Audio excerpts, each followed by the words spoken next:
విజయవాడలో పాత నోట్ల మార్పిడి చేస్తున్న ఇద్దరు నిందితులను పోలీసులు మీడియా ముందు ప్రవేశపెట్టారు. వారి నుంచి 31 లక్షల విలువైన 2000 నోట్లు స్వాధీనం చేసుకున్నారు. డబ్బు ఎక్కడి నుంచి వచ్చిందన్న వివరాలను రాబడుతున్నామని పోలీసులు తెలిపారు.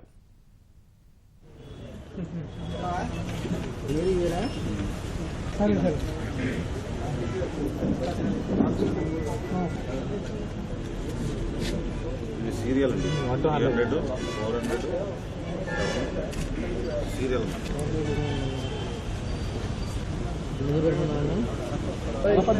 గడపట్లేదు అన్న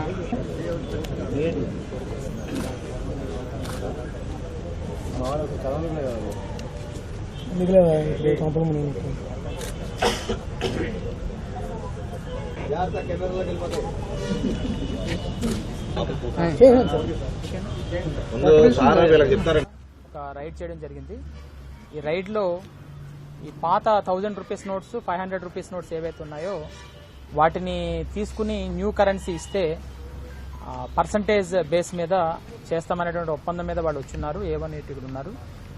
వీళ్ళు ఓల్డ్ కరెన్సీకి న్యూ కరెన్సీ ఇస్తూ percentage of commission percentage base మీద వాళ్ళు చేస్తున్నారు. అయితే ఇందులో మెయిన్గా మీరు గమనించాల్సింది ఏంటంటే ఆధార్ కార్డ్స్ని ఉపయోగించి పోస్టల్లో ఏదైతే మనం పెర్ డే 4000 రూపీస్ డ్రా చేసుకునే అవకాశం ఉందో దాన్ని కూడా వీళ్ళు డిఫరెంట్ ఆధార్ కార్డ్స్ని తీసుకుని వాళ్ళకున్న పరిచయాల ద్వారా కానీ వాళ్ళకున్నటువంటి ఇతరత్ర ప్రొఫెషనల్ దానివల్ల కానీ ఆ ఆధార్ కార్డ్స్ని సంపాదించి ఈ ఆధార్ కార్డ్స్ని సబ్మిట్ చేస్తూ ఈ న్యూ కరెన్సీని ప్రొక్యూర్ చేసి ఆ న్యూ కరెన్సీని ఓల్డ్ కరెన్సీకి ఎక్స్చేంజ్ చేస్తూ తద్వారా కమిషన్ తీసుకోవడం జరుగుతుంది.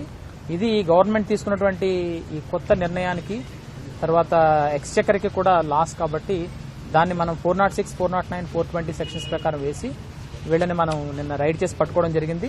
వాళ్ళ దగ్గర ఉన్నటువంటి న్యూ కరెన్సీ ఏదైతే వాళ్ళు పట్టుకుని వచ్చున్నారో ఆన్ ది స్పాట్ మనం పొజిషన్లో దాన్ని సీజ్ చేయడం కూడా జరిగింది. మీడియేటర్స్ కూడా తీసుకుని వెళ్ళాము.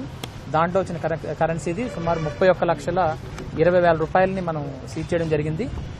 దీంట్లో ఉన్నటువంటి పోస్టల్ డిపార్ట్మెంట్లో ఉన్న వాళ్ళు ఎవరైతే సహకరించారో ఈ ఆధార్ కార్డ్స్ వీళ్ళు ఏ విధంగా సంపాదించున్నారో అట్లాగే ఈ డిస్ట్రిబ్యూషన్ వంశీ ఈ ఎయిర్టెల్ డిస్ట్రిబ్యూషన్ ద్వారా సంపాదించిన మనీని కూడా ఎట్లాగ ఎక్స్చేంజ్ చేస్తున్నాడు ఇవన్నీ కూడా మనం ఇంకా ఇన్వెస్టిగేషన్ చేయాల్సి ఉంది. ఫర్దర్ ఇన్వెస్టిగేషన్ కంటిన్యూ అవుతుంది. అట్ ప్రెసెంట్ అయితే మనకు ఉన్నటువంటి క్యాష్ వాళ్ళు చేసిన దాన్ని మనం మీడియా సమక్షంలో సీజ్ చేసి అరెస్ట్ అయితే చూపిస్తున్నాం. పాత కరెన్సీ ఆల్రెడీ వీళ్ళు ఎక్వైర్ చేసుకున్నారండి, ఆల్రెడీ సంపాదించున్నారు. దాన్ని వీళ్ళు చేయాల్సి ఉంది, ఎక్స్చేంజ్ చేయాల్సి ఉంది. దానివల్ల వచ్చింది డిఫరెంట్ పర్సన్స్ తాలూకు నేమ్స్ వచ్చింది. వాటికి రెడీ అవుతున్నారనమాట. అవుతున్న దాంట్లో ఆ క్రమంలో మనకి వీళ్ళ అరెస్ట్ దొరికింది.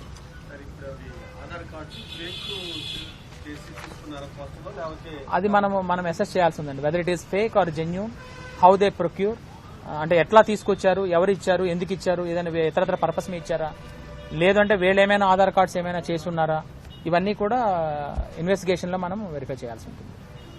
వాళ్ళు చేసిన ఎంఓ అయితే ఆధార్ కార్డ్ సబ్మిట్ చేసి పోస్టల్లో తీసుకున్నారు. ఈ పోస్టల్లో ఇచ్చినప్పుడు పోస్టల్ డిపార్ట్మెంట్ ఎంప్లాయీస్ తాలూకు రోల్ ఎంతవరకు ఉంది, వీళ్ళు సబ్మిట్ చేసిన ఆధార్ కార్డ్ జెన్యూనిటీ వాడు ఐడెంటిఫై చేశారా లేదా, ఒకవేళ చేసి ఉంటే ఆధార్ కార్డులు ఎవరివి, ఒకవేళ లేదు ఆధార్ కార్డు వాళ్ళు ఇవ్వకుండా మనకు ఒరిజినల్ ఉంటే ఈ ఆధార్ కార్డులు ఎక్కడి నుంచి వచ్చాయి, ఇవన్నీ కూడా వి విల్